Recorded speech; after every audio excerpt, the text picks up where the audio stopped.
Welcome to Luca and Miguel. Enjoy the video. In this video, I will explain how to adjust your BMW 1 Series seat. First, find the main adjustment levers located beneath the front edge of your seat. Use these to slide the entire seat assembly forward or backward, ensuring comfortable legroom. Next, locate the lever on the side to raise or lower the seat, providing you with the best possible view of the road ahead. Now let's fine-tune your backrest and lumbar support. On the side of the seat, you'll find a lever or dial to recline the backrest to your preferred angle.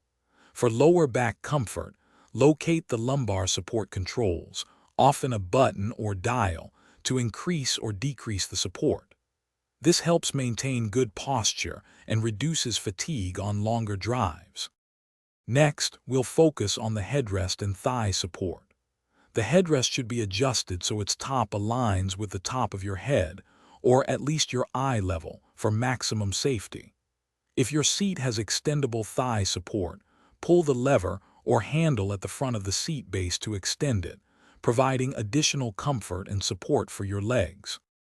Finally, if your BMW 1 Series has memory seat functions, you can save your perfect position. Once all adjustments are made, press and hold the set button, then press the number button corresponding to your desired memory slot. Always do a final check to ensure you can comfortably reach the pedals and steering wheel, and that your mirrors are correctly aligned. Thanks for watching and please subscribe. It's the best investment you'll ever make.